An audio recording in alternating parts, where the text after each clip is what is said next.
Hi, my name's Gabriella. Welcome to my channel where we talk about and do loads of creative things and loads of theatre things. During lockdown, I have been practicing my singing a lot more than I would normally because I've got a lot more free time on my hands and I can actually sit down and do a proper practice every day. And seeing as I've been able to practice so much more, I've been noticing a few things that have kind of helped me out with my singing practice that I thought would just be useful tips to share for anyone looking to improve their own singing practice. And this isn't like how to sing better or anything, this is just things that I've noticed that have made it easier for me to practice or have made my practice more effective. I am by no means a qualified singing teacher, I'm very, very far away from that. So yeah, this isn't how to sing better, this is just things that I do when I practice that help me, so I hope they help you too. First thing is to warm up before you start singing properly. Like, don't go straight into a song, sing it full out, warm up. Like you would if you were doing an instrument. If you have class for instruments, you always start with your scales and arpeggios and all those sorts of things. It's the same with singing, you need to warm up your voice before you go straight into belting no good deed. Slow down when you're singing the songs, like slow the tempo of the song. If you're using backing tracks on YouTube, you can actually set the speed of the video to play at like half speed or like at a slower speed basically. So you can slow down the backing track and then you can go through the notes slower. You can go over sections slower and then build up the speed.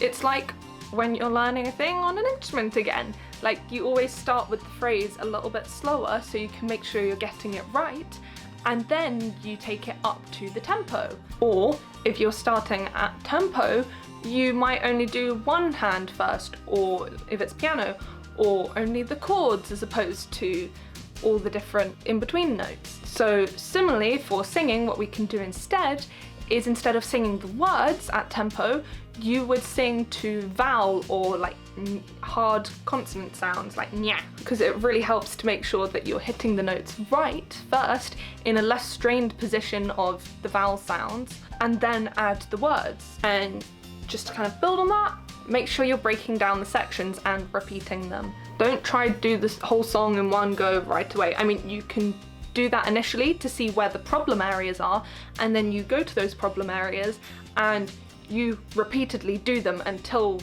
you've got them right. To build stamina, something that I've been doing that I think is helping is I'll pick a song that I can sing easily, but it's like long enough that I struggle to sing it like properly full out in one go.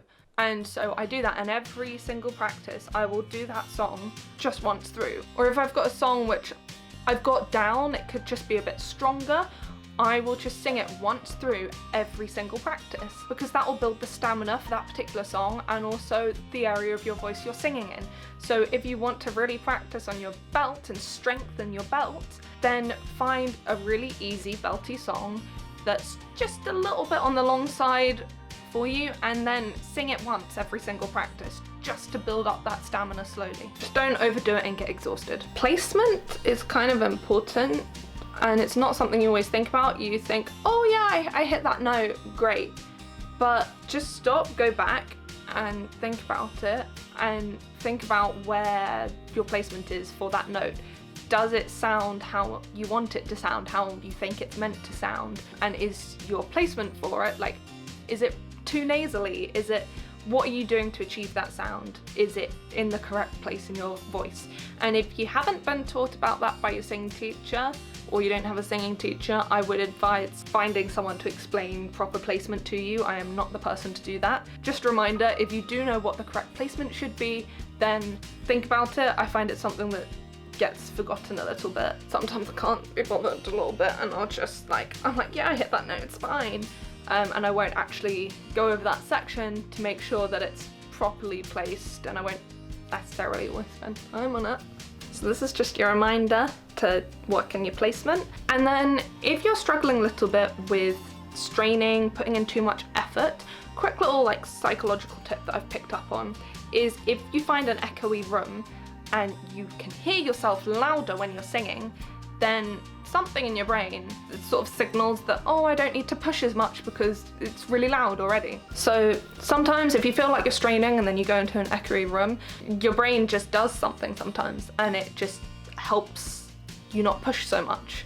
So I sing in my bathroom a lot, and that's also useful because then I can like look at myself in the mirror while I'm singing and I can check that like things are happening. I can remind myself to open my mouth when I'm singing, because weirdly that's something I struggle with. So sometimes for certain things, looking in the mirror can be great, like to make sure you're really articulating. And another thing for getting tension, stress out, is to move around while you're singing. I like literally bending my knees, like leaning forward and sort of like swaying. That's helpful, or just swaying in general from side to side while I'm singing. Obviously you wouldn't do that in a performance or anything, but just like for practice. And also make sure your posture's good and have like a slight bend in your knees. If the focus is on your knees being bent, then that can take away some of the tension from the rest of your body, which is always great. Ask your teacher if you can audio record your singing lessons so that you can listen back to everything, remind yourself of things that they've said, but also so you can hear how you sounded when your teacher was saying certain things, because our voices sound different in our heads to how they do to everyone else. And so in your practice, you can also record yourself singing to make sure that you're sounding how you're meant to be sounding, and you can like compare the recordings of your singing lesson and what your teacher was saying was good in your singing lesson and what you're sounding like now, and then work out what it is you need to change to get it to sound how it's meant to sound. Like, I like recording myself to hear how breathy I am, because that's also something I struggle with. So I just check in my recordings that I'm sounding like I think I'm sounding. Recording video is also really good, and especially if you're working on acting through song, because then you can actually focus on your acting instead of if you were doing it in the mirror, then you're just watching yourself and you're not really in the moment. It can help to look in the mirror because then you can feel like you're delivering it to someone, even if that someone's you, but I find I'm like correcting myself if I do it in the mirror. So if you record yourself in a video, then that can really help with your acting through song. Look back, watch what you were doing, and obviously hearing yourself and checking you're sounding right, and like it matches up with the emotion. And my final piece of advice is don't push yourself if your voice hurts. If your voice is hurting, stop what you are doing. Like, I've given myself vocal damage before because I pushed my voice too much. So if anything is hurting, stop.